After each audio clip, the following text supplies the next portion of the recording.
अस्सलाम वालेकुम, मेरा नाम उस्मान अली है और हम आपको मेन मल्टीमीडिया चैनल के प्लेटफॉर्म से खुश आमदीद कहते हैं।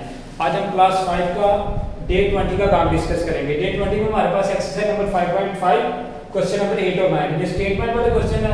स्टेटमेंट मैं बुक से पढ़ दूंगा और इधर आपको सॉल्यूशन करके दिखाया जाएगा। क्वेश्चन नंबर 8 के in the morning the temperature was 110 degree Fahrenheit, by the Noon temperature it has gone up by 15 degree Fahrenheit, what is the Noon temperature. अब देखें जी, मॉर्निंग में आपके पास टेंपरेचर कितना है 110 डिग्री फ़ारेनहाइट और इसी तरह आपके पास वो कह रहे थे गॉन किया, तो इसका मतलब आपके पास टेंपरेचर इंक्रीज हुआ। कितना इंक्रीज हुआ आपके पास 15 डिग्री फ़ारेनहाइट। अब देखें एक बंदे के पास 10 रुपए हैं, बढ़ के उसके बाद 5 रुपए और आ गए, तो कैसे पता चलेगा दोनों को प्लस करके। अब देखें 110 फ़ारेनहाइट है और इधर 15 इंक्रीज हुआ है, कैसे पता चलेगा दोनों को प्लस करके। दोनों को आपने प्लस किया तो आपके पास ये आंसर आ गया। वो कह रहा है give your answer in centigrade, मतलब इसका आंसर आपने सेल्सियस स्केल में लिखना है।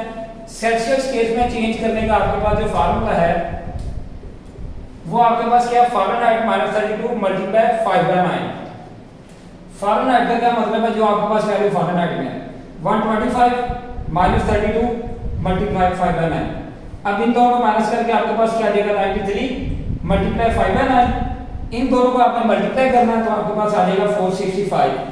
465 को जब आप 9 के साथ डिवाइड करेंगे तो आपके पास क्या आ जाएगा 51.67 डिग्री सेल्सियस।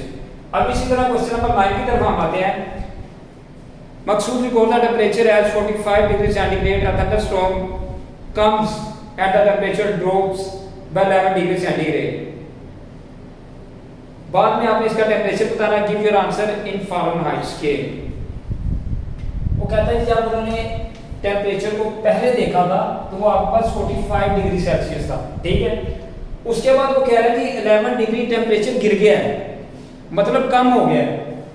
अब 45 से 11 क्या हुआ, कम हुआ है, मतलब कि माइनस करेंगे तो कितना कम हुआ है, बाद में इन दोनों को माइनस करके आपके पास क्या आ गया 34 डिग्री सेल्सियस। लेकिन वो ये चेक कहता है कि इसका जो सेल्सियस है, इसका जो आंसर आपने लिखना है वो फ़ारेनहाइट में लिखना है। फ़ारेनहाइट में चेंज करने का फार्मूला क्या है, C मल्टीप्लाई 9/5 प्लस 32। C का मतलब सेल्सियस में जो वैल्यू है तो कितनी वैल्यू है 34, 9/5 एज इट इज प्लस 32 भी एज इट इज।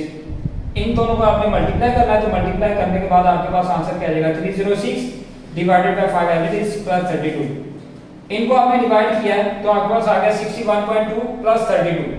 तो फिर इन दोनों को आपने क्या करना है, प्लस करने के बाद आपके पास आंसर क्या आ जाएगा 93.2। अच्छा, ये जो प्लस माइनस है पहले वाले क्वेश्चन में मैंने करके दिखाया था, तो यहाँ पे आपने खुद करना है, ठीक है।